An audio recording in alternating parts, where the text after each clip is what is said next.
Hello there guys and welcome to the review after Raw. And guess what? It's actually on a Tuesday. Hooray! Believe that. It's actually on a Tuesday, the day after Raw, and not on a Thursday. Who'd have thought, AcidicSaul? Yeah, well, by the time we upload this, it may technically be Wednesday morning. Look, alright, that's a call out on me. We are kicking off Raw in Albany, New York, I want to say. Yes, you're correct. It was the MVP arena, apparently. Oh, so Montavious put whatever his bloody name is. Yeah. He's got his own arena. Apparently so. Oh, KFC have their arena. We've got the MVP arena. Mm-hmm. Before we get into this, and I've got to put this very clearly out there. Before we get into this video, this is the go home show of Raw for Survivor Series WARGAMES. Mm-hmm. It is. You, as WWE, you think you would need to put. I'll be honest. Before we start the show, I'm happier this week than I was last week, put it that way. But for a go home show, this was not it. If I'm honest, which we'll get into. Happier. Yeah. Well, being happy until about, I say, halfway through the show, and then I wanted to throw my book at the screen, but there is that. But yeah, just bear in mind, this show here is the go home show for War Games Survivor Series. It wasn't long ago. We was already doing the go home show for Crown Jewel. Time flies. So we start off with Kevin Owens. Prize fighter. Prize fighter. The best version of KO. Yes, and he got a massive pop. It comes down, and me and Saul was already talking about this, so we'll get into it straight away. He is now on his actual brand. SmackDown is not his brand. Raw is Kevin Owens' brand. And we'll explain why we are pointing this out clearly later. And he turns around and he's obviously like, Survivor Series is this Saturday. I will be at work. I will get straight home. I will then chill, and then I will be putting it on in the Discord like usual. So if you are wanting to come watch Survivor Series with more likely me and Saul, I'll be wanting to watch Survivor Series. The link is down below to my Discord description. That made sense. In the description below is the link to my Discord. Come join it if you want to come watch it. Look, you don't even have to talk to the Discord. If you just want to come watch the pay-per-view with us, PLE, my bad. Want to come watch Premium the PLE? live event? Yes. It will be in my Discord. I will show it. I have WWE Network, so I will live stream the pay-per-view for you guys. But he says he's one reason that he's joined the team, and it's not for Sammy. No, that was the reason I originally thought he joined up. It is for Sammy, you just don't want to admit it. It's for Roman Reigns, and he wants to remind Roman who he actually is. Because he says he had him beat. Now, I'm sorry, you kind of got cuffed at Royal Rumble to a post and couldn't get up. And I'm pretty sure... Oh, no, Bloodline didn't get involved in that, actually. And he says Paul Heyman did, didn't he? Oh, yes. No, Paul Heyman did, didn't he? Cause was Paul Heyman the one that handcuffed him? Oh, that's what I thought, yeah. I mean, it's almost 2 years ago now, isn't it? Crazy. That's mental. And it basically says he wants to kick his ass about the Bloodline, which is not going to happen. He ain't being alone, I'll be honest. And he basically says he didn't come alone. And I love this. Go on. The way they entered, was good. Yeah, the fact that they were in the crowds. Yeah. Sarah, Hotel, India, Echo, Lima, Delta, Shield. Dun, dun, dun. No. Yeah, they walk down like the Shield. I mean, they're clearly not the Shield. Because Butch is being wacky as. As Butch is. Yeah, as Pete Dunne, his name should be, but it isn't. Yeah, he, it's how can I put this? It's more than a C-Tech Shield. It's even worse than Triple H and Kurt Angle being in the Shield. But it is what it is. So they come down to the crowd, and as he gets there, all you see is basically Kevin Owens just sat on the corner. And I don't know why, but for me, I love this. Just seeing Kevin Owens sat there, just, on the turnbuckle. Do their thing, yeah. I'll let you carry on with this. I've not got a great deal of notes after this point. Just how they cut a good face promo. We had Drew come out, didn't we, as well? I think he came out through the main entrance, didn't he? Yes. Yep. He came down to join them. They're all in the ring. Talking, the crowd were really getting into them. They like the fact that they've got four. So they've got Drew, who's always really over. They've got Sheamus and the Brutes, and having KO with them as well. Well, the issue I've got is I still don't believe they'll win this War Games match. Yeah. For a couple of reasons. I think we're going to have one face team win a War Games match and one heel team. And the heel team that wins will be the Bloodline. And I'll get more into this later with what happens further on in the show. They're going to want to keep the Sammy and the Roman feud going for a while, I think, as well. Yeah. But the promo carried on for a while until they were interrupted by the Judgment Day. But if you've got some more to say on it, mate. So I basically have Fight Night, War Games, banger after banger, and they basically on about that, he's gonna crap his Uzi pants, and that Drew's like, I want to walk into hell with a smile, which I thought was kind of cool line. Like, I usually walk into hell with a smile. It's called work. And yeah, Judgment Day. So I put Judgment Day? Really? Why? And then straight away, the next thing was, oh, actually, I quite like this. Go on. I'll give you my why for Judgment Day. Okay. Because they needed someone. Because they're a bunch of gothy knobs. There is that, but they needed someone for this group to beat. And to make it look like they could possibly go up against the Bloodline and come out victorious. And the Judgment Day are a decent group to sort of come out and be a threat. So I don't know about this whole I'm basically the debt collector by Finn Balor. Because he basically turns around and says, oh, AJ's getting taxed and I came to collect. Finn, you're not scary. Do you know if Damien Priest said that? I'm running a block down. I'm running a block away. In American terms, I'm flying to the next state, which is going to take me about 4 hours, but I'm flying to the next state. If Damien Priest, like, Undertaker used to be, quick note for you lot, Undertaker used to be a debt collector before he became a WWE superstar, which meant he literally... I never knew that. Yeah, so Undertaker used to be a debt collector, and let me tell you, he would bash your head in if you wasn't paying your debt, because that's how it used to be back in those days. He was a tough SOB. And because of his stature and whatnot, WWE also learned in, and that Mark Calloway became the Undertaker. But Mark Calloway, before he was an Undertaker and in WWE, was a debt collector. Now, if Damien Priest said that, you could believe it. If Sheamus said that, you believe it, because Sheamus used to be a bodyguard. I'd probably believe it if Drew said it as well. So Sheamus used to be a bodyguard for the nightclubs in Ireland before he went to WWE. Which actually, I think one of these days should be a video on what there was before WWE. Not a bad idea.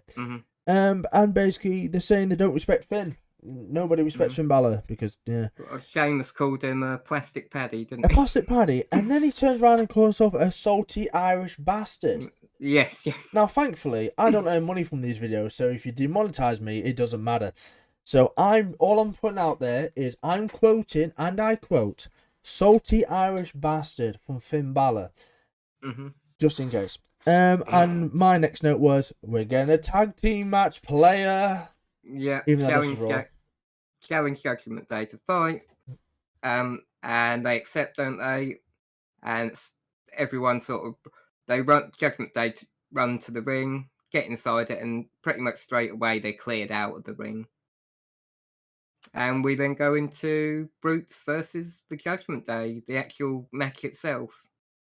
We've got Kevin Owens on commentary, which is good. It's always a blast when KO's on commentary. And one of the things that I did like was we had KP and KO on commentary.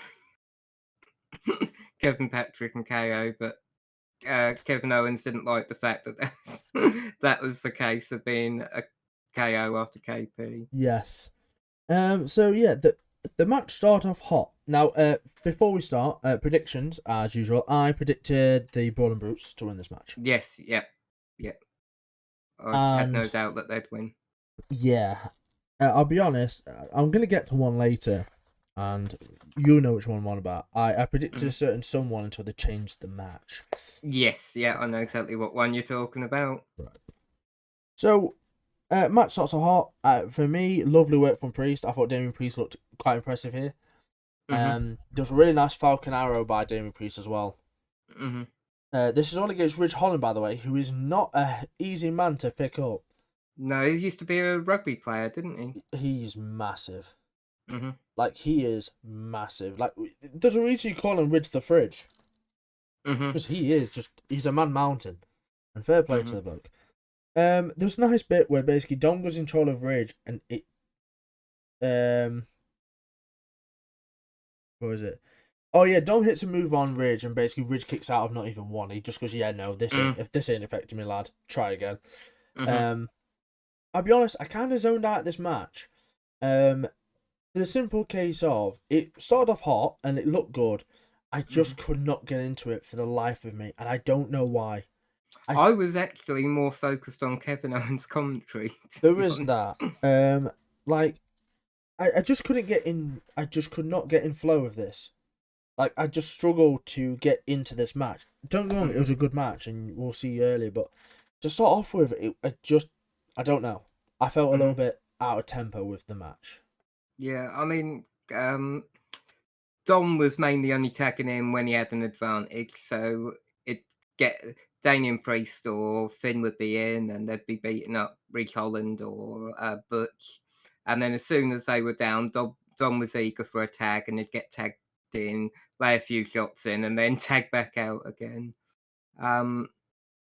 Eventually, Butch got a hot tag, went in the ring, cleared everyone out. He was pulled out by Priest and chokeslammed on the apron, and that looked bloody nasty. Yeah. Then Dom took out Sheamus. Yeah. Stepping on Butch, stopping Butch from tagging him.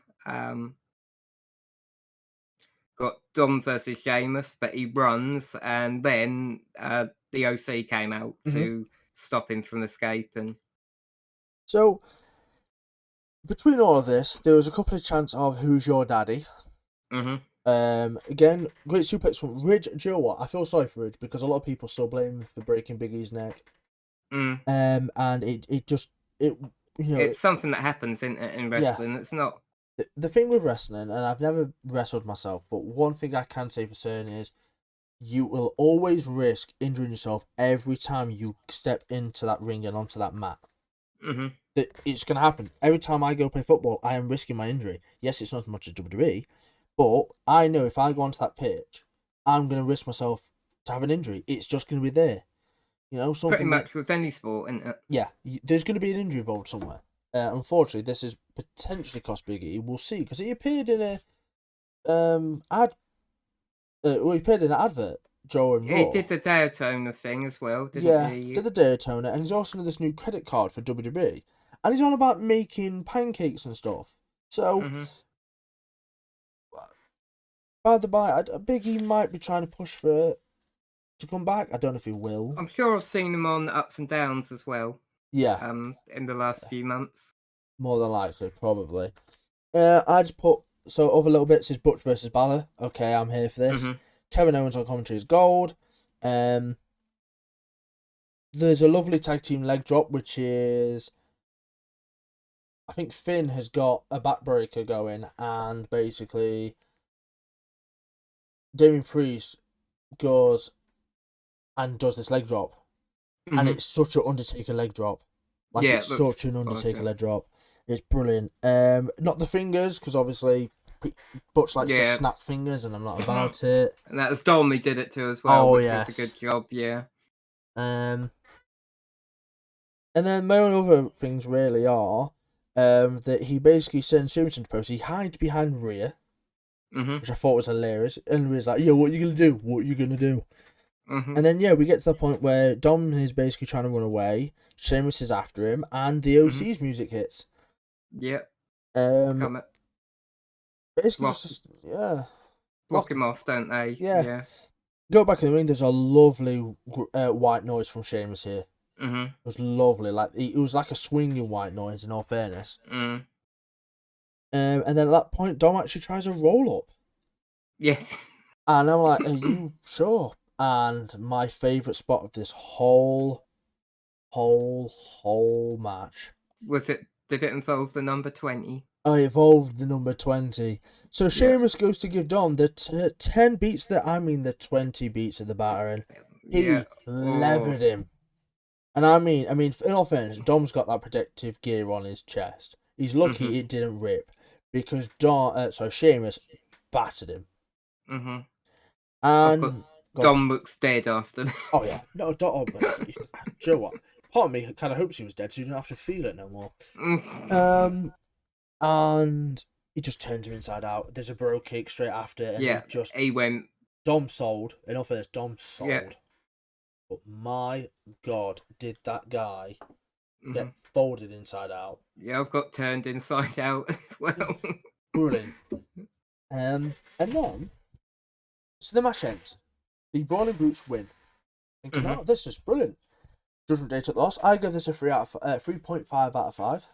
Yep, I gave it a 3.5 out of 5 too. Very good TV match, especially after a promo.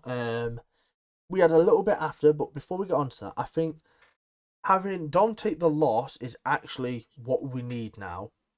But why is it took Sheamus to beat Dom and not AJ or someone else? You know what I mean? Like, Dom taking the pin here is, yes, the right call, but it's in a tag team match and not a solo match. So we'll see where that's going to go with that one, if there's going to be a bit of dissension between them now he's lost, etc. I mean, to be fair to the Judgment Day, they were also highly outnumbered in this match. Because thankfully, yes. Yeah, you already had KO on commentary, you had Drew out there still, and then once the Judgment Day turned up, you've got AJ, Gallows and Anderson, and Mia Yim. So yeah, one of the best bits of commentary from KO this night, though, he turns around and they're basically getting beat up, right? Before the OC kicks in, but this is they're getting Brawling Brutes are getting beat up. And he turns around to Drew and goes, No, Drew, they're in the gear. We're in our summer clothes. We're not dressed for this. Let them deal with it.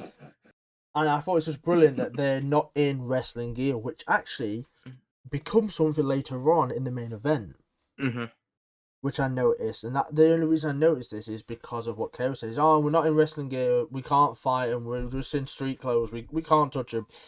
Yeah. And then Gallows just kicks the crap out. Dominic. Did I put Dominic? Or who's that supposed to be? Okay, Damien. Gallows kicks Damien's head off. Yeah. He just gets weird. So they start brawling after the match, and OC just battering him and all stuff like this. And we get in the ring, and Kevin Owens. I can't think who Kevin Owens gave the stunner to. He gave it to, first of all, you hear him on commentary. He says, hang on a minute, Drew, take over for a second. Yeah. So you get Drew then on commentary. Finn's in the middle of the ring looking where Priest has just been kicked. And he turns around slowly, and behind him is KO. This was just... And there's a bit where they actually pan it over to the commentary desk. You just see Drew there. He puts the headset on and literally goes, oh, well, I'm off again. And then just So, well, okay, he took over for you, kind of. Yeah. I'll be honest, I really enjoyed this. I can't get comfy. But I really, really enjoyed this. I thought the whole segment was good. From the start with Kevin Owens and then the guys from SmackDown turning up in the stands and coming down. Yeah. The match itself. And then this bit at the end, it all sort of tied together really well. Yeah, and like I say, they've got a win heading into War Games. The Brawling Brutes have. We predicted right on this one. Yeah. Because let's be honest here, if they was going to lose, issue. This is what I'll run into later. Yeah. If they were going to lose this match, then if they lost this match, there's no chance. People wouldn't believe they'd be able to then beat No. the Bloodline, would they? They'd Oh, think, no, not at oh, all. they've lost to Judgment Day. They've got no chance against the Bloodline. So And they had Judgment Day from Extreme Rules looked menacing. Now they look back to being whiny school kids. So it would not have gone well if they'd have lost to him. Mm-hmm. Next up is Johnny Gargano. Yep. Which interview with Kathy Kelly, wasn't it? Yes. Yeah. And it basically says that he's got a rematch with The Miz and that he's just trying to help Dexter Lumis out because he's an old friend. You know, he's just trying to do the right thing. Mm-hmm. And he's promised that Dexter wouldn't be involved in this match. Yes. Then his entrance music hits. And yeah, at this point, I'm upset. I like me some good Rebel art. Mm-hmm. But not what this is. This was shit. It's changed, hasn't it? It is awful. It's not the same. But I was like, okay, WWE actually posted, new music change for Johnny Gargano. The comments are bad. Not great. Going at WWE going, you're an idiot, you're a fool, you messed it up. You worked that hard to get Johnny Gargano back to play Rebel Heart only to change his music. Mm-hmm. I think they'll listen to this and next week or the week after, it'll be back. I can't see him keeping with it now. Oh, it was so annoying. But you're going to get even more upset as this match and stuff goes along. Right. So, to you viewers that watch this, and first of all, I appreciate you massively for watching this. I was genuinely considering doing this because of this incident, right? I was genuinely considering going, do I actually, do I not? Because I am sick and tired, right, of stupid crap, which we'll get into. So before we get there, Johnny Gargano comes out to the ring. I predicted for this Johnny Miz match, Johnny Gargano to win. What did you go for? So I went for Johnny Gargano. And everyone, just picture this, right? It's already miserable sitting there because they've changed Johnny Gargano's music. And then this thing happens, so I'll let him explain it to you. You can't see me right now, but I am distraught. So, I don't even know. Right. So, The Miz comes out and he's not in gear. First of all, The Miz is not in gear. And I'm thinking, okay. My first initial thought was, Tommaso Ciampa. Right? He's all about, I've got help. You know, he injured his hand doing a TikTok. Swiping a cactus. Yeah, he ended up hitting a cactus, and he's like, the cactus didn't make it, but I did. I'm like, mate, I'm going to throw a cactus at your face in a minute. Or at least after this segment, I'm going to throw several cacti. But one of the 3 lines out, yes, I own cacti in California. I'm rich. And he got injured doing a TikTok, so he can't fight. I'm thinking, Tommaso Ciampa here. No, we get fucking Omos. He said, good news, I've got you an opponent. It's Omos. When I saw this, I thought Marshall's going to bloody love me. Yes, I swore very heavily. And look, again, demonetize me, do it. Because lo and behold, I don't make anything off this, and I'd rather throw myself into a river. So, at this point, my prediction's still Johnny Gargano, because it can't change. Was it? Oh, okay, well... But at this point, I thought it's Omos. Yeah, Omos we'll is going to win. Johnny Gargano. Yeah, the thing is, because Johnny came out, I predict it when the first competitor comes out to not give me any advantage or like, you're saying that to get him right. Like, no, I predicted Johnny when he came out. Thinking Johnny Miz, Johnny gets the win. He's already lost to the Miz, right? But yeah, Omos comes out, and although I did like Johnny Gargano because as soon as Omos come out, Johnny Gargano looked about as pleased as you were. I'd imagine that he was fighting. He just looked deflated. We did get this on commentary, so that's... I don't care. No, that's way to yours. But I just... This wasn't for me. No, I don't think it was for many people. I mean, Johnny Gargano is a great wrestler, but even he can't make Omos look good in a wrestling match. This is the same stuff with Baron Corbin and Johnny Gargano. It's a bad matchup. I understand what they've gone for here, but it's Omos. Give them, I don't know, a Braun Strowman, someone who can actually wrestle. Don't give him Omos. I'm sorry, and people might think, oh, you hate him. I do. I don't hate the guy. I just don't think he can wrestle. I don't think he's got it about him. He's still better than Ronda Rousey, don't get me wrong. But I just don't think the guy is cut out for being a wrestler. That's Braun Strowman's got it. You know, he's over. There's no reaction from Dominic's more over than Omos. Let that sink in. Yeah. You know, so but these people feel passionate about Dominic. Yes, they hate him, but they feel passionate about him. But he's just got this is the thing. Nothing around about him. A reaction is a good reaction, regardless if it's a boo or if it's a cheer. A reaction is a good reaction. No reaction is your bad reaction. Omos does not get reaction, and also, I'm sorry, he's just come off a loss to Braun Strowman. You can't make him out to be this big thing when he literally had one match with Braun Strowman in Crown Jewel because big guy versus big guy and nothing. So, what do I put here? Yeah, so Johnny Gargano tries to give it to him and he goes, and then he just gets laid out by one boot. Yay. Yeah. Johnny taking it to Omos, well, he was. It's quite literally my notes, side by side. And he literally, so Johnny's on the outside.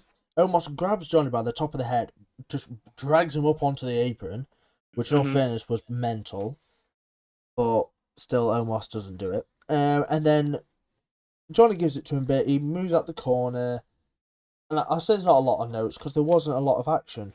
He goes into the corner, he fumbles a bit, he's on the ground. These super kicks to Omos, by the way, looked like they were hitting, looked like they had a receipt behind them. Yeah, they were. My God. So there wasn't a problem with what Johnny was doing himself. Yeah. It was just the fact that he was with Omos. Yeah. Ultimately, this was pants. And yeah, he goes up to the top rope for some reason. Doesn't jump, just falls straight into a choke slam. 1, 2, 3. Done. Yeah. Caught by Omos, choke slammed. 1, 2, 3. Omos win, and we'll go back to 1 for my star rating for this match. Yeah, I put 1 out of 5 because Omos appeared. You know what? I think the Miz and Gargano could have had a decent match. There wouldn't have been anything wrong Joe, with the that. most annoying part of all of this is Omos actually has charisma in match. So Joe MVP starts going, start talking to MVP should not be telling him, talk to him. Because he's actually telling him properly, talk to him, say something. He's just wrestling, he's got no emotion. And then Joe, when he does actually talk, he's got a bit of, look at me, I'm a giant, he's got a bit about him. It's only in match. And in all fairness, he says the same stuff over and over. Outside of the match, there's nothing. He doesn't look intimidating. Yes, he might be 7'3", but I'm sorry, he's not intimidating. Braun Strowman is intimidating. And this goes back to my thing. If Omos, albeit I know the way he trains, stuff might be different, and he might not be able to get to Braun's level in terms of how he looks physique-wise. But if Omos can build a physique like Braun Strowman, then you've got a monster on your hands. Then you've got some serious, crap, because he look menacing. There's a reason Brock Lesnar looks like he does, because he's built like a brick house. He's a tank, basically, isn't he? There's a reason why Bobby Lashley and Austin Theory are intimidating, because the size of them is ridiculous. Which brings me on to the next bit, actually. I'll let you lead with this now. I've had my little rant. Are we going to the recap from last week, the Theory Seth stuff, or did you want to talk about something else? So yeah, we got a recap, don't we? About Theory. I ain't no damn kid. And basically saying that he would have won the US title if it wasn't for Bobby interfering. And they obviously took out Seth, and we get the recap that he goes mental on Dolph and he goes mental on Seth, and just lays him out completely. To which case, we then get a Seth interview. Did we get the announcement for the triple threat, first of all? Triple threat for US Championship with Lashley and Theory? So, on my notes here, it is the triple threat, but... So, yeah, we basically get told There's a triple threat match happening at Survivor Series. It is Seth freaking Rollins, versus the almighty Bobby Lashley and some kid named Austin Theory. Yeah. Sorry, Theory. I ain't no damn kid. Okay, cool. Yeah, go ahead. Take it away. Yeah, because it's Seth's interview, and he says people have been asking him how he feels after getting beaten up by Lashley 2 weeks ago, and then wrecked by Theory last week after his match. But he says he feels great, and he actually says he asked for the match with Theory and Lashley, which is a bit of a surprise because you wouldn't think that someone would actually willingly go into a match with Lashley and Theory, two people who have destroyed them 2 weeks on the trot. He comments that you don't beat Bobby Lashley, you survive him. Yeah. Theory might have beaten him up, but he's still the stupidest person on the planet, and that's not for the cash in. It's for trying to take out Seth a week ago, because he says he's the master of the cash in, and he thinks what Theory did then was actually very smart cashing in on him. But coming out trying to take him out a week later, that was when Theory made a big mistake. And he also commented that if you ask people about mistakes when taking on Seth Rollins, then just go and ask Cody about how stupid that is. Yes. So I thought that was a nice tie into Cody Rhodes and a potential Cody return. And then this brings up, I saw, because of this on Twitter, that Austin, not balls, Goldust, or better yet, Dustin Rhodes, that's what I was going for, tweeted at Seth Rollins. Yeah. Which is thingy, because he's still under contract with AEW, is he not? Yes, he is, yeah. As far as I know, I haven't seen him on AEW for a good few weeks, but as for what I last knew, he was, and so was Arn Anderson. But I mean, there's always a potential for him to. Yeah. If Cody's got a good relationship with WWE, you don't know what's going to happen in the future, do you? No. And I did like Seth, because Seth replied to it as well. Did you see? Yeah, you watch it, Goldie. Goldie, yeah. So the only other thing I got from this was Goonies never say die. Ha ha ha ha. That was it. Yeah. And he's like, Austin's still stupid. But he's not stupid for the cash in. Yeah. And I like the fact that they've actually tried to play up that the cash in is somewhat of a good idea. And we said this. Me and Saul both were quite big advocates of this is actually a smart decision. Maybe the loss isn't the best, but the idea to cash in the United States, again, the titles not been done before. Yeah, it's a new thing. It's not been done. And look, I'm sorry, it's a Money in the Bank. It should be a title opportunity, not a main title. It should be you get a shot at a title, whether it be a tag team, a singles, or if you're going to make it singles, fine. But if you've got the Money Bank, you're on a tag team, catch it in for a tag team match. Here's another new dynamic to make, you know. The Money Bank has potential. People think, oh, it's just the main title, it's boring. But when you when you change things, people don't like it. Yeah. When you keep it the same, people don't like it. Honestly, you can't win most of you lot because you're so hardcore fans. Oh, don't change it, it's crap. Oh, but it's the same. Look, at the end of the day, you need to spice it up. The content will get stale. So going after the US title, hell, I would love to see someone cash in on Gunther's IC title. Yeah, that'd be good. Because you're not taking that off him anytime soon, realistically.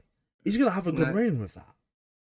And I think, and I'll say this to this day, and I still, Impact Wrestling, or better yet known as TNA. Yeah, they had the Go on. What was it? The X Division title that you could cash in and go for a main title. Exactly. One of the best ever decisions TNA ever made was you can cash in your mid-card title for a championship match at the main title. That idea is incredible. Right? Imagine having the IC title, Gunther going, I've had a good reign with this. I think it's time I gave this up. I'm cashing my IC title in for a title shot at Roman Reigns. So you then protect Gunther's IC title reign, and have him built as a monster to then go challenge Reigns.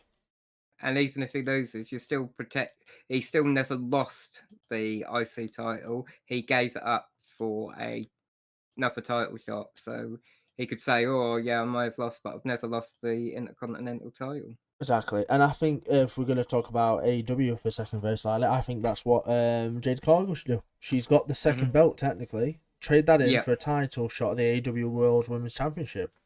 So you protect the undefeated streak of Jade Cargill. So, but yeah, so it also although saying that, I could see Jamie Hayter beating her and breaking the undefeated streak. Yeah, well, it depends. If Jade Cargill cashes in, then you protect that legacy. You don't touch that. But then at the same time, yeah, Jamie Hayter could be the one to dethrone if they put both like champion v champion kind of thing. But yeah, back to Austin. So he says he hits rock bottom. It's the best thing that ever happened to him. And he's like, I ain't that damn kid anymore. And I was like, I love Austin Theory. This serious Austin Theory, do you know what? People I've actually seen on Twitter, everyone hyping up Austin Theory's promos. It's because he is actually that damn good. Yeah. When you take notice and you know how serious he is and what character he can actually do, he's John Cena. He is a remake of John Cena. Whether people think it or not, his physique, his style is John Cena. He's just madly athletic.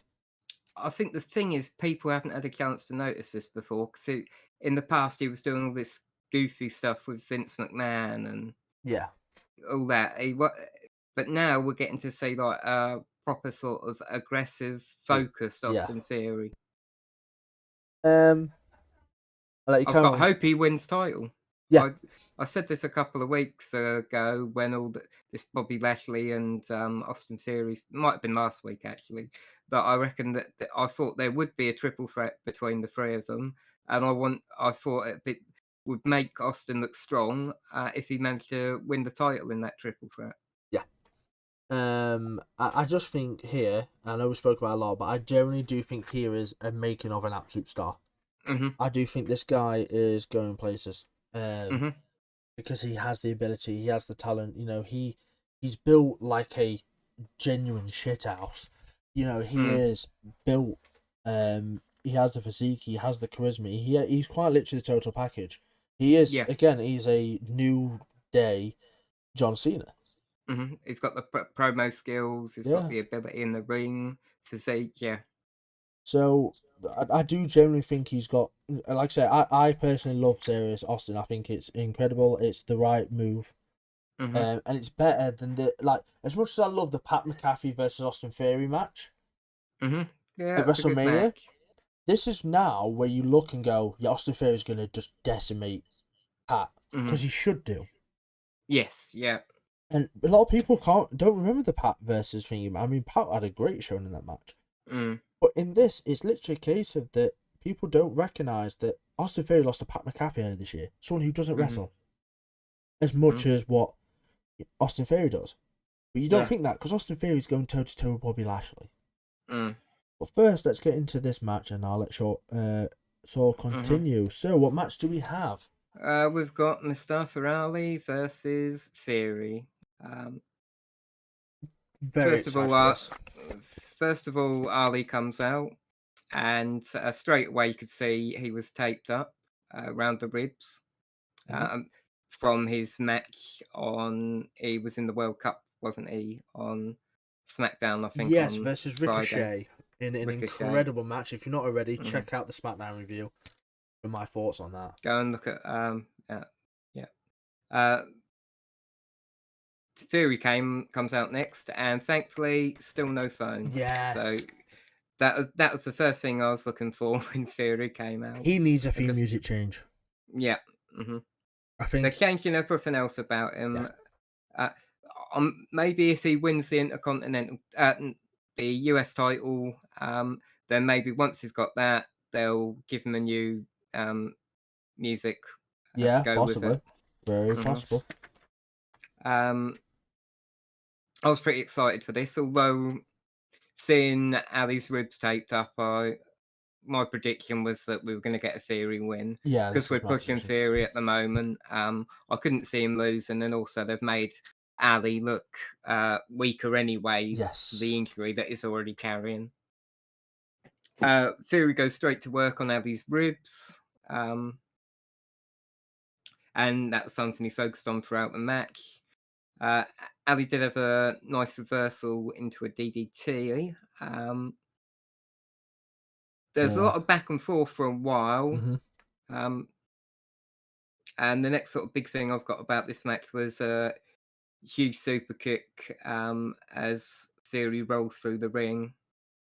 But Ali couldn't capitalize on it because of the ribs. Yeah. That's sort of like a recurring thing as well, I think. Ali was managing to sort of hit Theory with some stuff, but he was in so much pain from the injury that he'd suffered and the beating Theory had been giving him during the match. He just couldn't do anything after he hit these moves. So for me, just for basically going any further, is this match straight away, I was quite hyped up for. Mm-hmm. Because with this, it's sorry, I'm trying to read my notes here. That's all right, mate. I completely forgot what it was. Mm. So for me, like I said, these are two really good wrestlers. Now, Mm-hmm.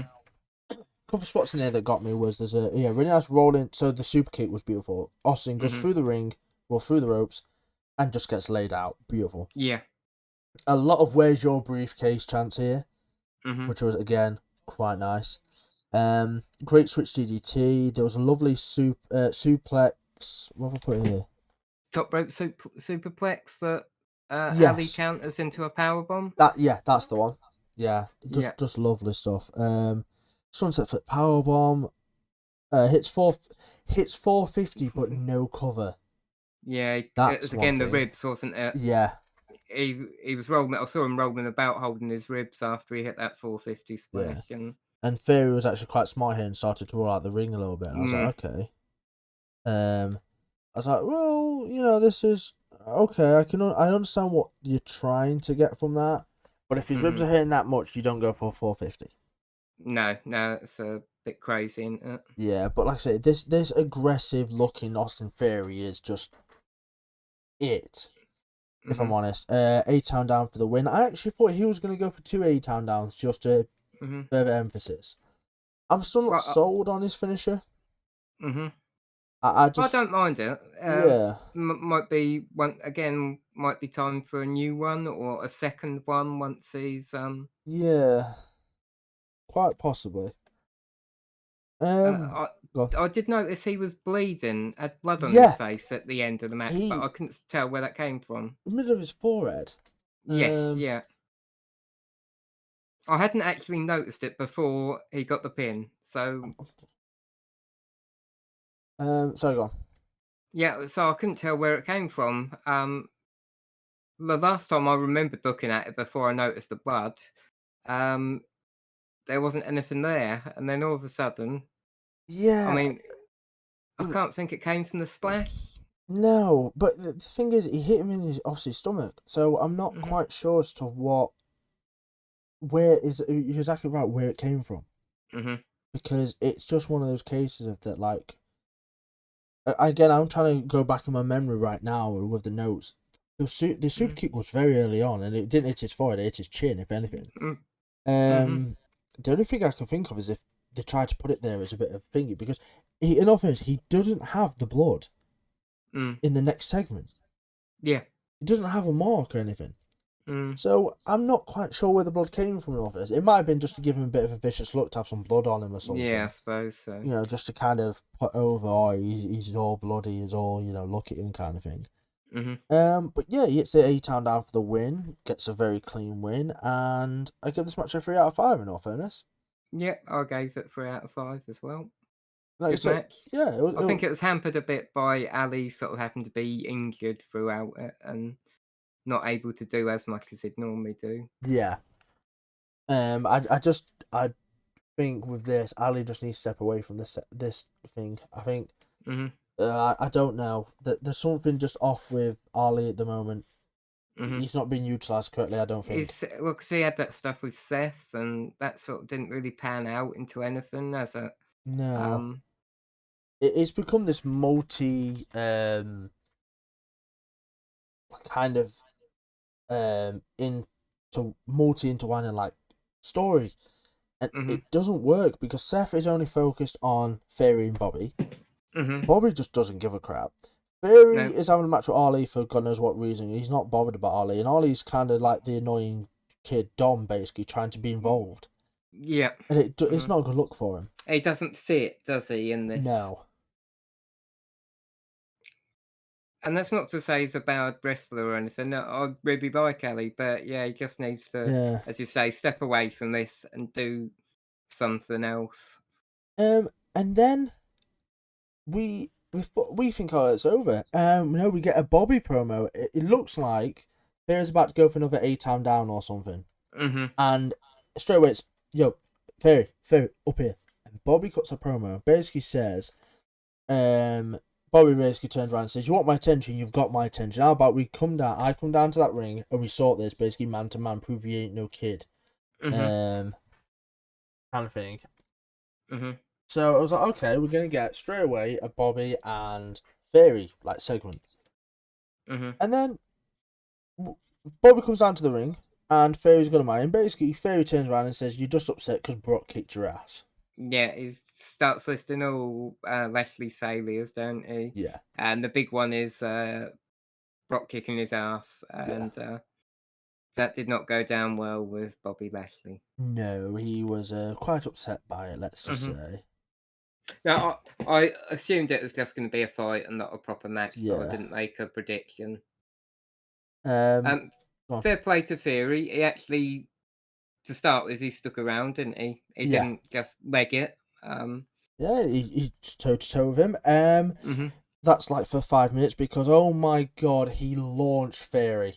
Theory's not an easy guy to launch about. No, he's a big bloke, like we said. He launches Theory. It's incredible.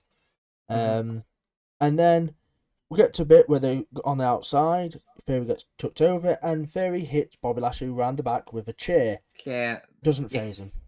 No. So he turns back round to Theory. Theory legs it. Theory actually runs away at this point. Yeah, this is when he's thought, right, I've hit him with a steel chair, and he just looks more pissed off. I've had enough at this point.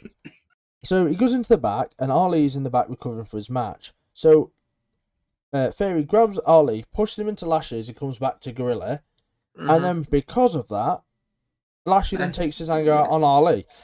And Ali's like, what the hell, man? And then he just beats him up. Takes him out into the opener, like the entrance area, gets him in the hurt lock, decimates him, and then everyone starts cheering for Lashley. Which... This is weird because they turned him heel with the Brock stuff, and now what are they? I thought, is Ali a face? This is all very confusing to me at the moment. What they're doing, people at one moment someone's a face and another's a heel, then another's a heel, then the other. Yeah, I just don't know. Hopefully, it's weird. Hopefully, once we get this US title match out the way, we'll sort of like have a definitive idea who is a face and who's a heel. Yes. Saul. Yeah. Shoosh, please. Yeah, you know what? My heart sank a little piece of me died inside. Yes. When I found out it was another Alpha Academy versus Elias and Riddle thing. Because we've talked about this for weeks. And it just needs... I thought, please, in big capital letters, let this be the last match. Yeah, probably not going to be, in all fairness. I don't think it will be. We will see, obviously. But yeah, it's all I can say to it, unfortunately. I mean, could this be the third win in a row for the Alpha Academy? I've got as written as well, because they've won the past 2 weeks on the trot, and before that they've been on a big losing run, hadn't they? Yeah. So here I did in fact predict Alpha Academy. I did in fact predict Alpha Academy as well. Lovely. I thought this is where Alpha Academy can needs to win, and boy was I And I also thought maybe we'd see a bit of dissension between Elias and Riddle in this match, because they've Yeah, sort of been teasing it with the whole thing with Elias that time when he was lifting up the guitar as if he was going to hit yeah. Riddle and then sort of lowered it, didn't he? So we start off with Gable and Riddle. Hmm. Yeah. Great switch sequence. Gable basically like the start bit where they're trying to get each other a headlocker, and Gable's just Hmm. outwitting them with his wrestling prowess was brilliant. There's a Hmm. really nice back toss in there as well. No, it was Elias and Gable, sorry, Hmm. because I Elias will back say, tosses him. to start off with, even though I don't like this feud, Hmm. I thought this match was all right. Yes. Yeah, it was a decent match. Yeah. It's just the whole Alpha Academy Elias and Riddle thing that I'm not into. Yeah. So the lovely back toss from Elias to Chad. Like I said, Chad is amazing. We Hmm. get ads straight away. Then Riddle's in control when we come back, so we kind of missed a bit. Otis gets Yeah. tagged in, wrenching the arm. There was a lovely backdrop. Hmm. The dragon screw from Chad Oh to yeah, Riddle looked that was when he was in the horrible. corner. That looked absolutely. How do you take a Oh dragon screw and be like, oh yeah, I can carry on now? yeah, and because it wasn't his like his the leg that wasn't dragon screwed, that was caught up in the rope as well Yeah, between like one. And I just looked at that and I thought, I mean, that to me, I thought he was going to be injured from that, because that just looked awful. Dragon screws look bad as normally, but that was something else. yeah. It was absolutely just horrible. Hmm. Then I quite like this. There was a Broton off of Elias's shoulders. Yeah, they lifted him up, didn't he? And then we got the Broton from Elias. And this is something that I think Corey Graves or Kevin Patrick also pointed out, that Riddle's got this thing that he seems to be able to build tag team chemistry with anyone. Because he did Yes. it with Randy, didn't he, when they Yep. were sort of opposites. And throughout this match, they had quite good tag team chemistry, Yeah. Riddle and Elias. There's a bit where Elias is trying to run towards Otis, and Otis literally just catches Elias like it's nothing. Hmm. Yeah, and Elias is a big guy, isn't he? Yeah. On the other side of the ring, Chad gives Riddle a German on the apron. Yeah, A and he German, folded him up, didn't he? mate. Oh, This looked outrageously ouch. and Like, fair play to Riddle, because he's taken that dragon screw that looked yeah. horrendous, and then he's taken this. There's a really nice bit where so ad break again. We get back into the ring, and as soon as we get back in, Gable jumps off the top and gives a really nice bulldog off the top of Otis' shoulders. Yeah, so that was tag team chemistry the other way there, Yeah, wasn't it? and this generally looked like a 4 count. I've got to say, the referee looked like he went down and counted 1, 2, 3. Oh no, you kicked out at 4. If I'm honest, but yeah. Otis goes up for a big splash and misses, and then we get a really nice Elias hot tag. Hmm. Elias looked great here. He was in control. To be fair, Elias is a big guy. Like, you don't realize it, but Yeah. he's built. There's a great stalling net breaker, proper Hmm. Rick Rude-esque net breaker as well. Yeah. Gave him like a little stare and then dropped him, but held his neck there as well, which looked ouch. Mm. Um, then I put Otis Gable headbutt. Why have I done that? Uh. Oh, there's a headbutt to Otis Yeah. and a headbutt to Gable from Elias. That's why. Hmm. Then all of a sudden, Alpha Academy is in control. Hmm. That Hurricane Rana from Riddle to Gable on the not the Hurricane Rana, but Gable goes towards Riddle and it basically grabs him by the head, chucks him outside of the ring, and Gable just falls. Yeah. He just falls to his demise Hmm. basically because that looked painful as well. Mm. There was a really nice bit where Gable's gone for the German again, but as he's gone for the German, he's actually backflipped out of it, Hmm. which was really kind of smooth. There Hmm. was a bit as well where there's a final call. So essentially, it's Goldust's own move, isn't it? He picks him up and spins Hmm. him and drops him. So he Yeah. does that, and then Riddle goes up to the top, and hits a floating bro Hmm. onto. Who was it on? Was it on Gable? Gable at that point, I It's think. got to Yeah. be Gable, I think. Hmm. Thinking about the finish, yeah. So final call into the floating bro, and Riddle There and was Elias. Sorry, on. What going back to the teamwork, there were up to that point where he hit the floating Bro, there were lots of sort of quick blind tags between them. I think it happened Yes. about 3 or 4 times, didn't it?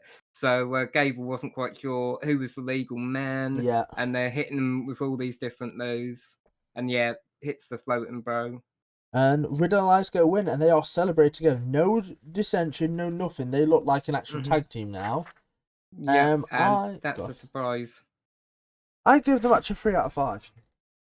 Yep, again, I gave it a 3 out of 5. A very enjoyable match. You know, I enjoyed it. I just think the storyline leading up to this is a bit crap. I'm not a fan of it. But hey ho, I don't mind so much because we're getting a good match. Mhm. But at the same time, I'm just not sure. Mhm. I mean, like I say, I think the story is unfortunately going to continue. Yeah.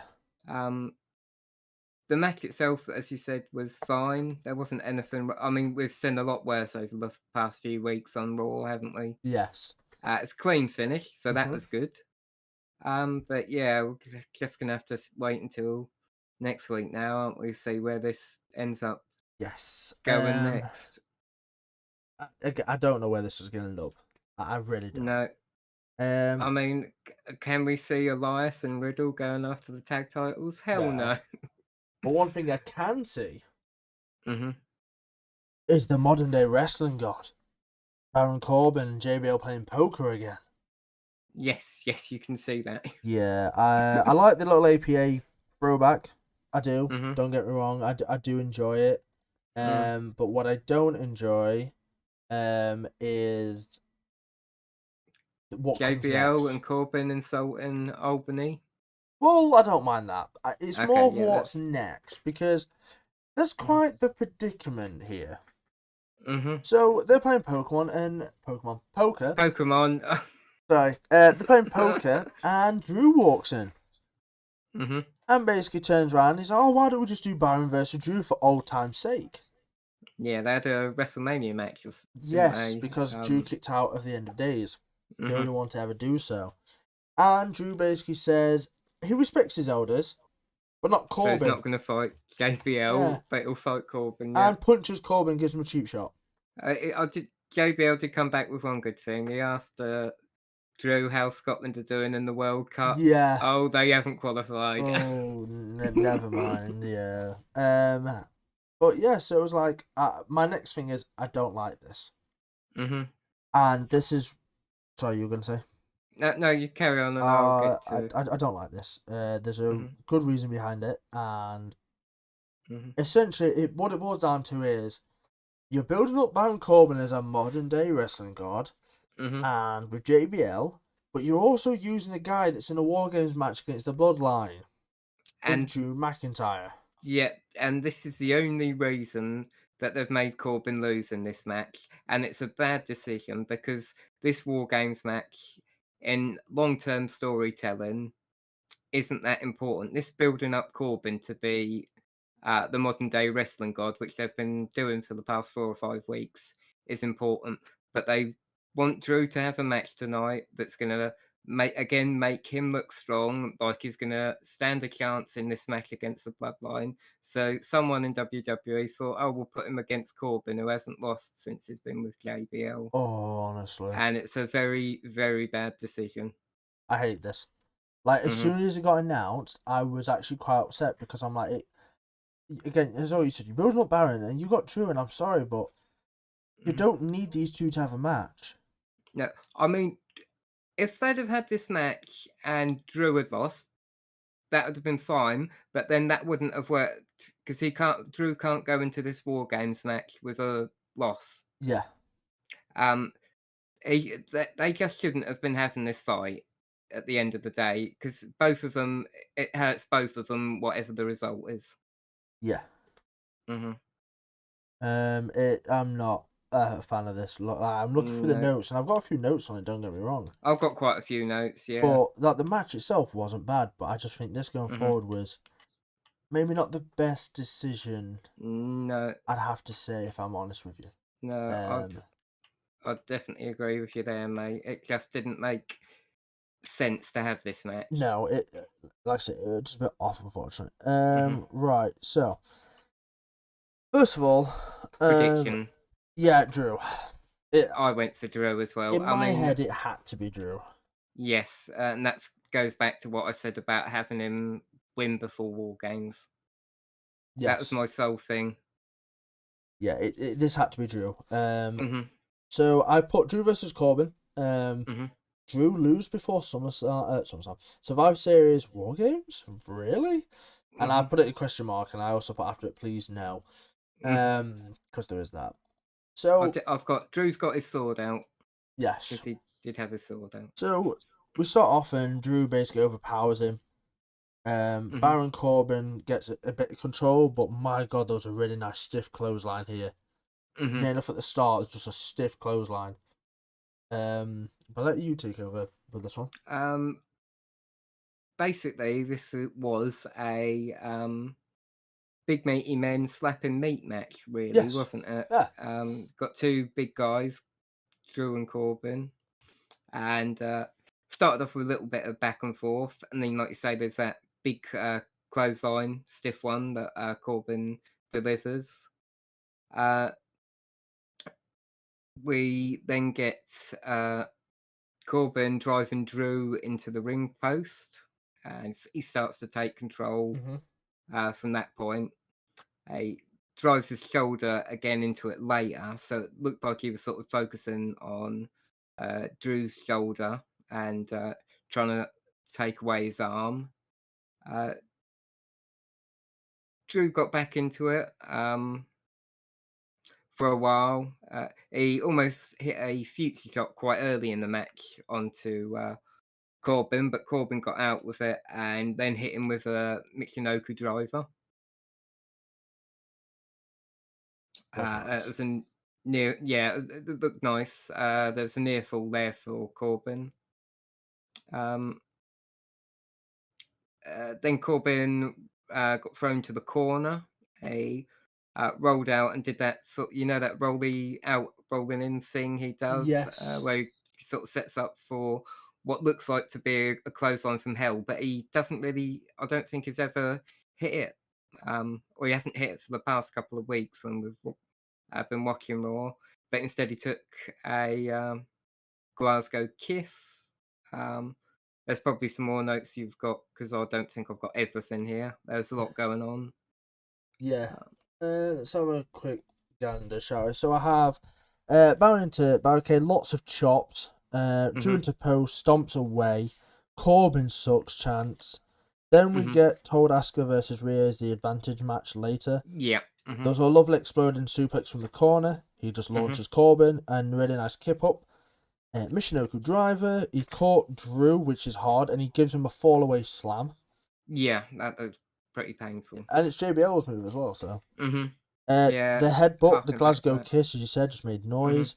Into clothesline. yeah, because Corbin sort of bounced off the ropes and clotheslined him back after that, Yeah. didn't he? Trading blows. Really nice spine buster. Then there's a choke slam, and they both miss the finishes at this point. Mhm, yeah. The belly to barricade is what the commentators called it. Mhm, I thought it was quite funny. Gets back in the ring, hits a deep six, and then all of a sudden Akira Tozawa in actual ring gear mhm. pops out of Because nowhere, distracts mhm. JBL by basically jumping on him, which was a Still bit stole his weird. hat, Stole his hat, um, turns and around, then and Baron Corbin eats a claymore. yep, So Drew wins. and yes, yeah. There was something slightly earlier in the match after the Glasgow kiss and the clothesline. We just went to an advert break, Hmm? and we come. This was my issue with a lot of the advert breaks in this. We'd cut somewhere, and then when we came back from the advert break, the match seemed to have progressed quite a bit because after Yes. this one, Corbin was hitting a massive superplex on Drew, and that's sort of gone from them both being down on the floor, and the next thing we know, after an advert break, Corbin's hitting a superplex, and we haven't seen how they got into this situation. So yeah, it's just very frustrating. It goes back to me saying they should be doing picture in picture through the Yes. advert breaks. I know we said maybe they can't, they're not allowed to because of the channel or whatever, but NXT does it.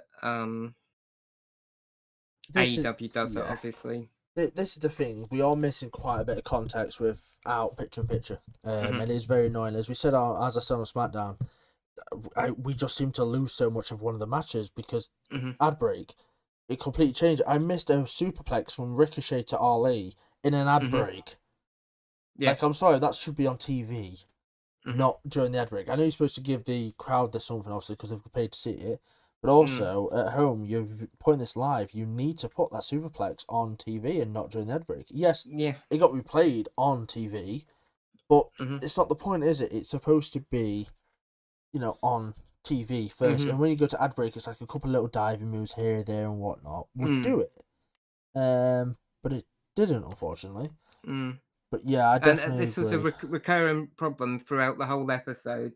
There were multiple cases of there being an ad break and we'd come back and the match had significantly advanced and we had no idea what had actually happened apart from Graves going, "Oh, during the ad break, such and such has been dominating the other person." Yeah. The worst part about this is I've gone through 5 pages so far, and we're now 5 into the recording as we are talking about this, but this episode generally felt quick. It wasn't a drag. Yes, it was 3 hours, but it didn't actually feel like 3 hours to me when I was watching it. No, it felt a lot shorter than some of the ones we've watched in the past. And also, side note, when it finishes at 4 o'clock and you've got work at 11, well, you've got to be up for basically 11. It's tired. I'm tired today. So if I seem a bit off this review, I definitely do apologise. I'm a little bit tired. I am knackered. I am doing this. Then I've got videos and I'm trying to get ahead of myself again because I've got to remind you to do videos for the week. So yay me. So yeah, then 3.5 out of 5. I give this. Yeah. I'll get the match itself 3.5 out of 5. But I mean, Corbin losing, like you said, you alluded to at the start, this was not a good idea because the modern day wrestling god has just been defeated. It's such a stupid. It's a match that didn't need to happen. And I get Baron Corbin and Drew had a good match, and as it shows, it had a good match. But you did not need this to happen at all. Yeah, it's just a wrong superstar placement here. And after this, I've also got in big bold letters, Bloodline definitely winning because they've let Drew win this. They've built up Drew and the Brawling Brutes with these wins, and they're just going to have Bloodline win to say that we're better than you guys. Yeah, this is where I'm struggling a bit with because we've still got SmackDown left. I part of me wants to think that Bloodline's winning, but I also want a bit of dissension between Bloodline and Sammy. Yeah. So I don't know. But yeah, if you go and buy stuff on this, usually the rule is if one team, like if one person wins a match before, they lose the pay-per-view match. Yeah. It's kind of the rule. And this will be what I go into with the women's advantage match a bit later. Yeah, so just before, and like I said, at this point, we are in, by the way, our last 45 minutes, or 40 minutes, I'd say, at this point. So, and like I said, at this point, we're a little bit later, we got 30 minutes left. So, this is quite funny because, yeah, go on. Yeah, we are quite near the end, actually, aren't we? Yeah. I've just checked my notes. Yeah. And, so, we get an OC interview because obviously they came out earlier.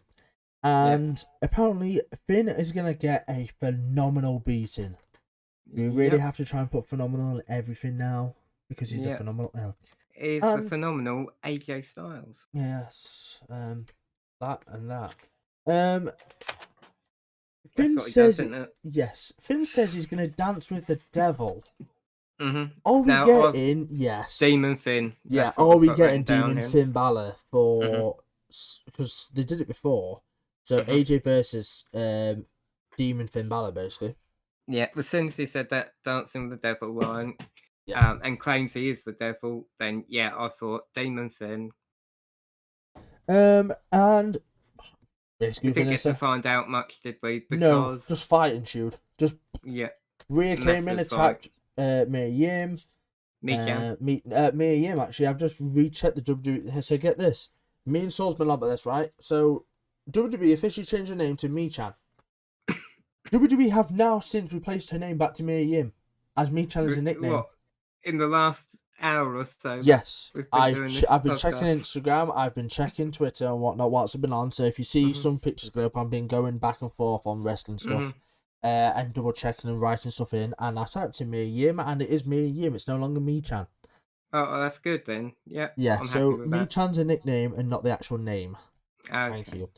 And yeah, it's just pure carnage, you know. They are fighting everywhere, and basically, Don gets slammed off a car bonnet, and I think this is the best thing in the world. But Gallows also gets a door smashed on his head. Well, slammed in his head, rather.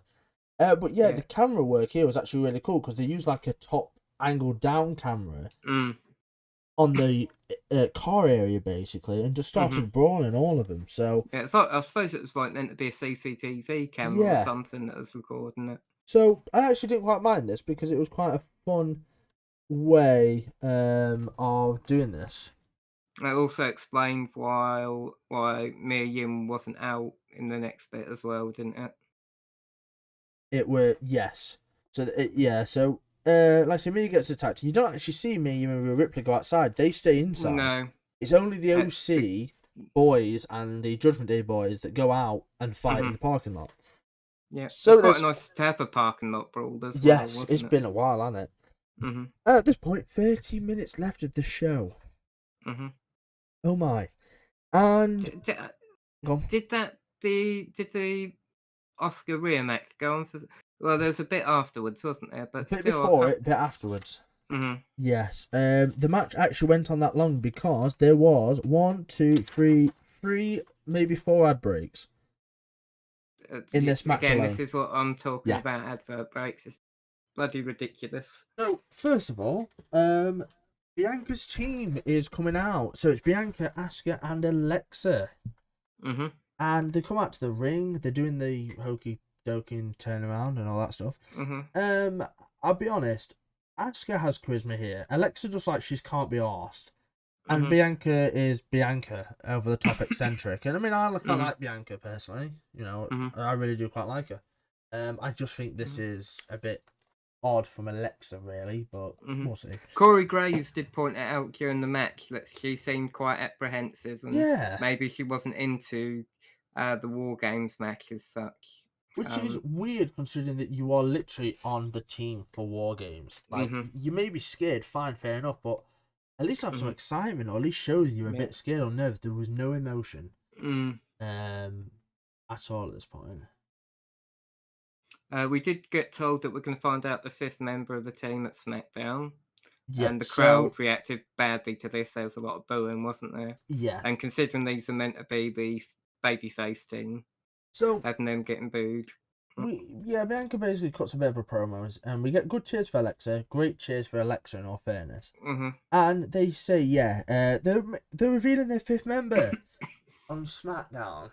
And I just put really, and as Saul just said perfectly, there was a lot of boos. Now, me and Saul's been doing some detective work, would say. And we've obviously, if you've been watching these reviews, have been under the impression that it's going to be Becky Lynch or Candice Le-rae. Because it's a Raw War Games match, right? So, first thing is Raw War Games match. And all of a sudden, they're going to announce their 5th member on SmackDown, which now makes us feel it's going to be a SmackDown star. And we've said, because KO is a Raw guy taking part in what is essentially a SmackDown War Games match against the Bloodline, then there's no reason that it now can't be a one SmackDown woman in the what is essentially the Raw War Games match. So this is where me and Saul have been thinking, because there's been a poster put out, right? And what I will do is, after we've done the review, I will then grab said image, and I will then also tag Saul in it so people can see it on the Twitter. So you'll see both Twitters here down below. The image, and this image basically... Originally, we weren't sure if this was like a legit WWE image or if it's something that like a fan had put together. But we did a bit of digging, didn't we? And it's on the WWE website. Yes, and basically there's a really weird silhouette with what looks to be blue/pastel-y kind of hair, right?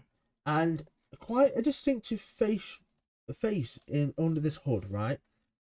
So, thing is here, right? And before I go any further, I will say this much. I don't think this poster was the right one to put out before this. I think No. it should have been left till here to then try and promote SmackDown. Get people talking about Yes. SmackDown. Yeah. And the only thing I can say is through the digging that we have done, we believe the options are now Sasha Banks or Candice Le-rae. Saul is more edging towards Sasha Banks. Yep. Which, in case, I can definitely see. I'll say there's no right or wrong answer, but for the detective work we've done, I still think it's Candice Le-rae.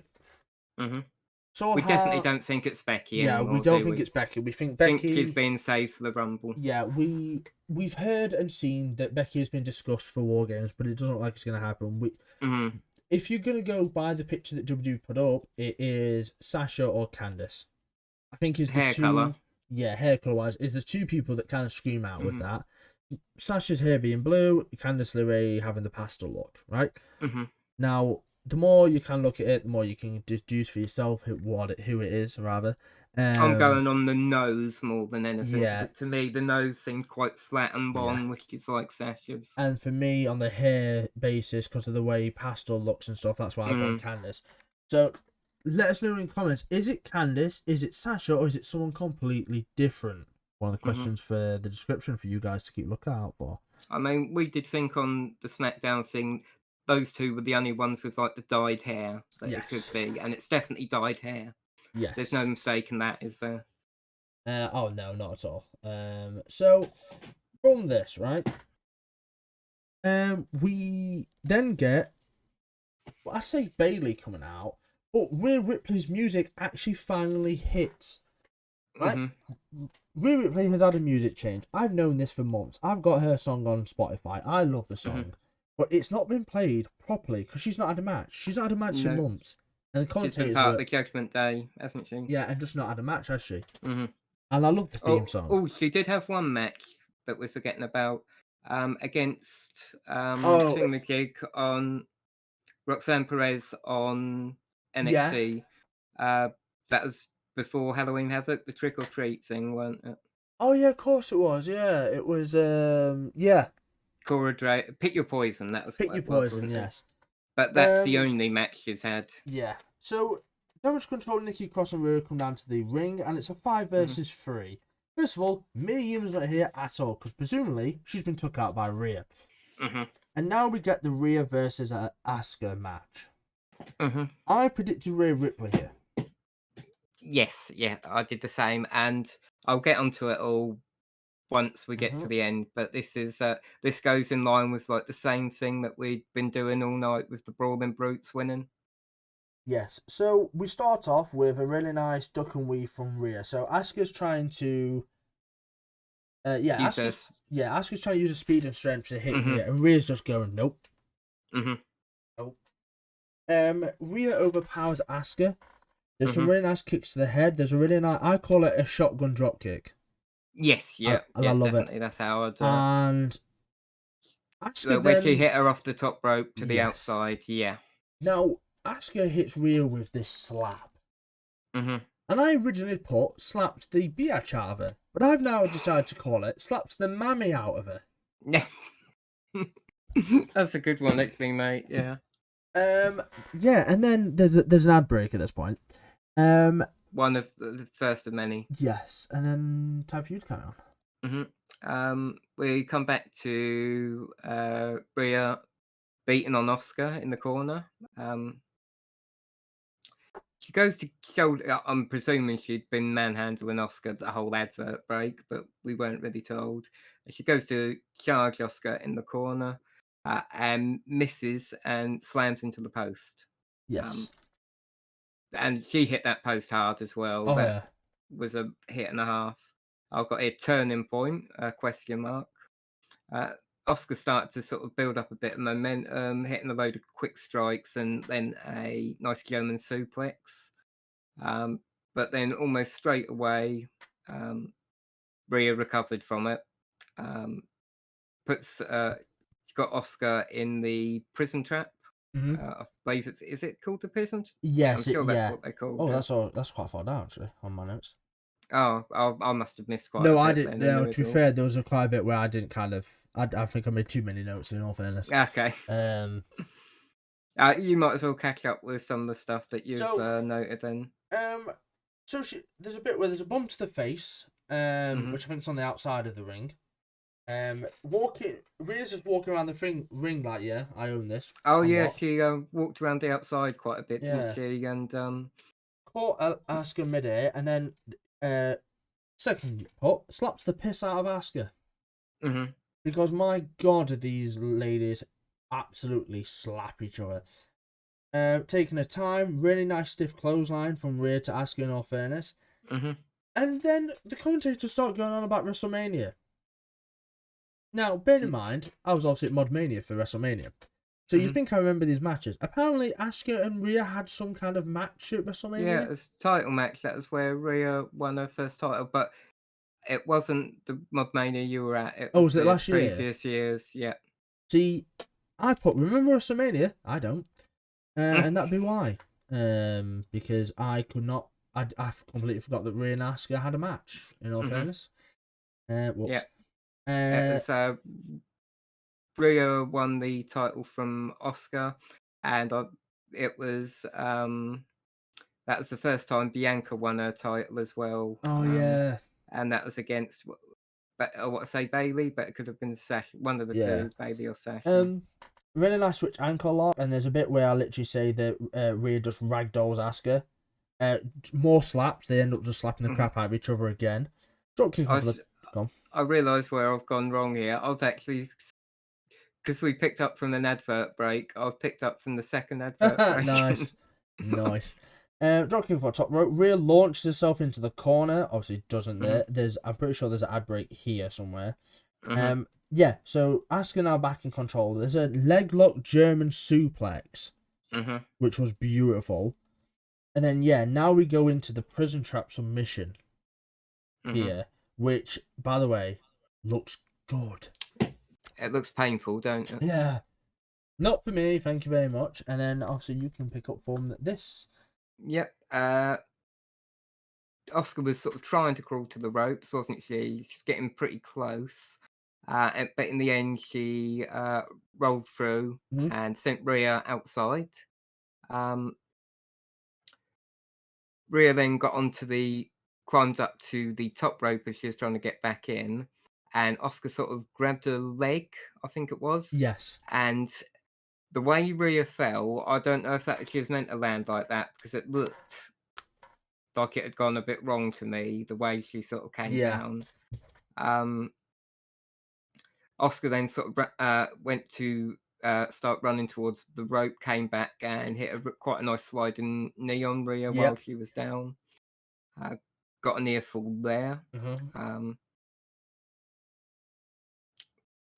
Can't remember what Rhea was doing, but Oscar countered her into an Oscar lock. Yes. Yep.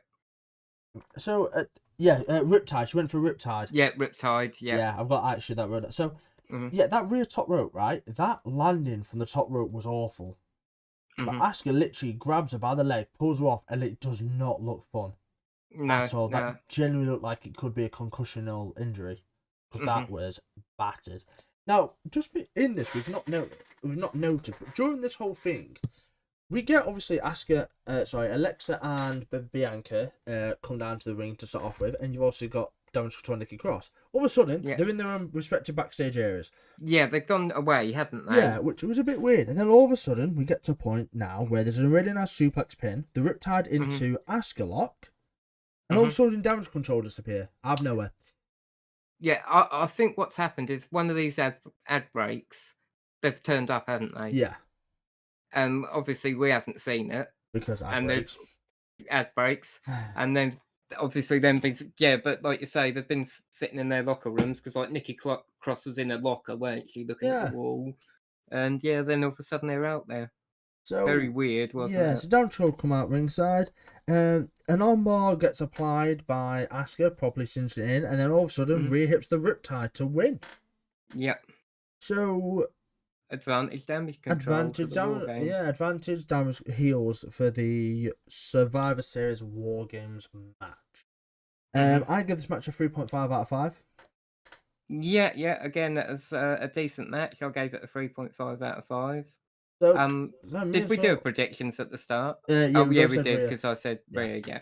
So, I think the reason me and Saul mostly got the same ratings here is because genuinely the match quality was quite good on this show. The match quality, apart from Omos, was good, and we didn't. For me, it wasn't so split up. So before we go into the last little bit, actually, we'll do the last bit first. Damage control start. They try and drag out Asuka, and we cut straight to a replay, which was the worst timed replay possible, because then they have to scrap the replay because they've pulled Asuka out and start trying to beat her up. Yep. Bianca and Alexa come down to the ring, and Bianca's changed her shoes, or better yet, her tights, whatever they are now, because they were shoes, they were heels that she was wearing with toes out for some reason, because that's why. And she's now got these kind of wrestling leotard kind of knee highs or whatever the bloody called stockings as such. I don't know. Yeah, we're not experts on women's fashion. No, but she's wearing them, so clearly she's got into some form of wrestling gear, which means she can now wrestle and she's not in street clothes. Thank you, Kevin Owens. So I put Bianca's changed. She can fight. They're all going out, and Rhea basically takes everyone out, and that's when Mia Yim comes down in the OC gear, which by the way looks sick, and just tries to decimate Rhea, and it all just ends up being a massive cluster F. Brawl. Yeah, a brawl. Which there was a lot of brawls in this show, if you think about it. Yeah, the OC brawl. Just prior to this, Austin and Bobby. Yeah. As well, you could potentially turn around and say that the Brawling Brutes and whatnot. At the start. Yeah, because you did have, didn't you? Because you had the Brawling Brutes at the end of the match. At the start and at the end. Yeah. There's a lot of brawling. Something I did see about this. It was fight night. It was fight night. The show ended 2 minutes early. For one reason. Well, not 2 minutes early. It went over by 2 minutes early. So they tried to end it 2 minutes early, but they kept kind of on. And Corey was about to say something on commentary, and it cut straight to Barmageddon on Fox, or wherever it's on, which is obviously hosted by Nikki Bella, and it just cut the program. It just cut it. I was like, right, okay then. They didn't. We had a time issue clearly. So, all in all, I give the show a 3.5 out of 5. Yeah, it's considering what we've had in the past couple of weeks, easy 3.5 out of 5. Yeah, and for me, this boils down to one thing and one thing only, right? It boils down to one thing. We're not over saturated with matches and short ones. Because if I go through this episode, people, are you ready for this? Last 5 week, matches. Oh, I'm double checking because I might be wrong. Last week we had 8 matches. Yeah, we had this a lot. This week we had 1, 2, almost 3, 4, 5. We had 6 matches, but I don't count Omos, so 5. We had 6 matches, right? But these were long matches. These weren't just whatever. Drew Corbin, long match. Rhea Asuka, long match. The tag team match at the start, long match. Austin Ali actually was a longish match in all fairness. Omos Gargano was short, admitted. Riddle, the tag team match was decently long as well. Yeah. You know, it was good long matches, not short crap matches, which are basically making me go. And also, in between this, there's not a lot of promos, really, was there? No. Promo-wise, we have the promo at the start of the show, which led into a match. And then we have the Johnny match backstage, which then leads into, obviously, the Omos match. We have the Seth promo, which leads into the Austin Theory match, which then leads, obviously, into Austin and Bobby promo and, again, brawl. Then we have the tag team match. Then we have a backstage with JBL and Baron, which then lead into a match. True match. Then we have the OC interview, which then leads into a parking lot brawl, which then leads into, would you believe it, a match. Well, then we lead into another promo with Bianca and a team, which leads into the match, which then ultimately leads from the OC interview, Mia Yim, back to this match. So everything had a connection. Yeah, it was all linked together, wasn't it? Yes. It flowed this And time. this is what it was. It wasn't just, oh, here's a match, here's a match, here's a match, whatever. It genuinely had connections the whole match, for the whole show through. As for a go home, it could have been a lot better. I mean, I think we talked about it before we started recording, but as the go home about not revealing the fifth woman Yes. identity, they should have done it here on Raw, as opposed to leave it to SmackDown. Yes. It got a bad reaction with the crowd, didn't it? Yeah. Bad reaction with crowd, and realistically, for a Raw WarGames match to end on SmackDown, and for a SmackDown WarGames match to basically appear on Raw, you needed to swap the two back over. Simple as that, because there was nothing that was, like, there was nothing really, you know, how can I put it? I can't, but basically what I've just seen is the Drew McIntyre and Corbin match from Raw last night was 17 minutes and 50 seconds long. There's something for you. That's a long time, isn't it? Yeah, so like I said, nearly a 20-minute match, you know.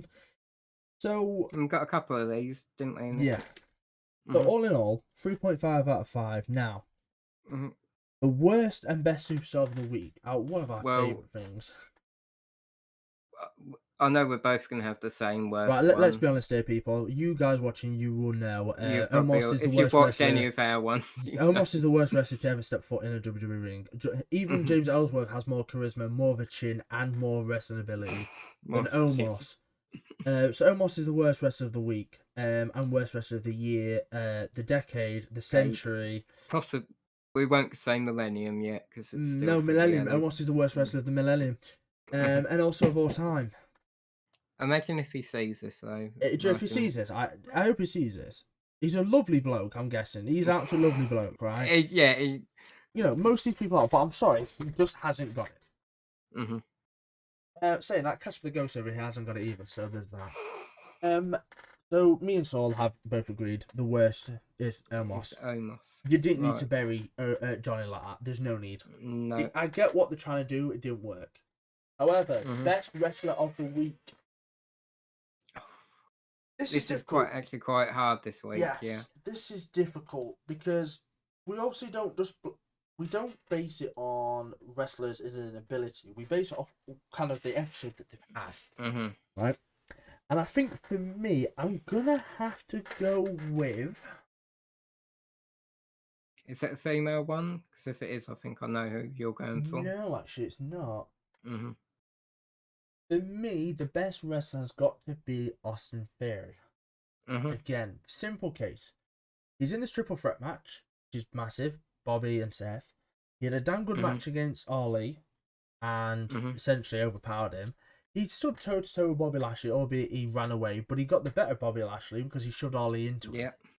So I think my rest of the week is down to Theory.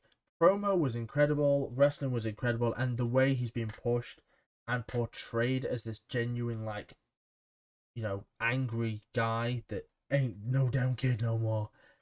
Is genuinely exciting to watch, and I want to watch Theory as much as I want to watch Bray Wyatt on SmackDown. Yeah, because I'm intrigued about where Austin Theory's going, because he is honestly that good.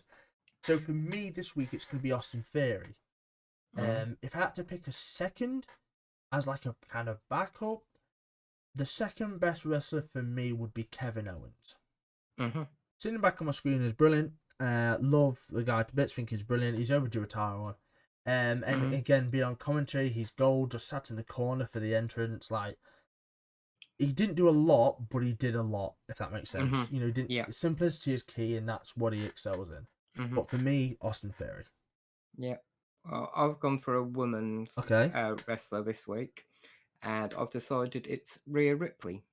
Yeah, mainly because of.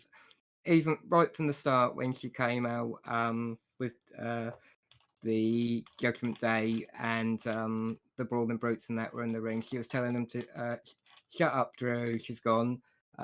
No one's going to be talking about your war games match. They're just going to be talking about how many women I've destroyed in my war games match. Yes. And all throughout the episode, she was sort of popping up with these things like didn't see much of her when she attacked Mia Yim, but she was obviously there. She was outside in the match between the Brawling Brutes, and then she had the match with Oscar at the end of the thing. She did a little speech beforehand before she got in, and she just dominated in that match. As we've mentioned, she hadn't had a proper match for quite a while. She'd been like a supporting act for the Judgment Day, really, but there wasn't a lot of ring rust on her, so that's why she's getting my Wrestler of the Week. It was generally out. It was generally nice to see Rhea Ripley back and as dominant as ever, and basically not miss a beat because, again, as Saul said, she's not wrestled in quite a while. No, one match against Roxanne Perez, and that's it. Yeah, people forget this. But guys, that is all for the review after Raw. It's actually on Tuesday, which, by the way, will be uploaded on Tuesday. It's 11:20 as we record this right now. We've gone an hour 35, and it will be uploaded before 12 o'clock, before it hits Wednesday. Don't take long, because no fancy stuff needs to be done. Yeah. Which is nice. But yes, I just want to thank everybody again for the support shown on these. I see the views, I see whatnot, and the likes, and I do appreciate each and every one of you that comes and views the review after Raw. If there's anything we can obviously upgrade, if there's something we can do, include something new we can do, maybe a new segment, maybe break it up a bit, maybe not as long, maybe two-part it, something like that. Let us know in the comments down below. Let us know on our Twitter, which is VicarSaul, or Sauly Boy over here, and MrRammyWooWoo on all platforms here. Yeah, let us know, and we will obviously try and make this better for you, because we want to do this for you so you can have a grasp and an understanding of Raw, what happened. If you don't get to watch Raw, you can basically sit, listen to us. We give you a couple of bits and bobs about the match, not everything, because we would be here for 4 or 5 hours, which is not worth the time. But most importantly, we kind of want to give you guys a rundown of Raw, what's giving you good detail, but also having opinions about what could do better, what we think's crap. And look, we're not here to basically say this happened at Raw, that's it. We're not just it's a review after all. We have to comment on good stuff, we have to comment on bad stuff. What we like, what we didn't like, what we think would be a good idea in the future. And ultimately, why Omos should never wrestle again. And on that note, this has been RammyWooWoo. And me, Saul. Lovely. And we will see, well, I will see you for the SmackDown review, which will be late on the Saturday, because I'm at work again. And then as soon as I've done that, we will also be doing the Survivor Series WARGAMES predictions on Saturday. I was going to ask if we were doing those. Yes. And do not get me wrong, just sign off. I do understand I have a forfeit, which is a warhead for the crown jewel, which will get done, and there will be another forfeit on the line for Survivor Series WARGAMES. If you get any suggestions, put them down. Please, no stupid stuff. Please, no something that makes us feel comfortable. I'm up for most stuff. Or that will permanently maim us. Yes. But if you've got any forfeits, let us know down below. And yeah, we will see you on Saturday for the predictions. Without further ado, guys, thank you all for watching. Take it easy, everyone. Peace.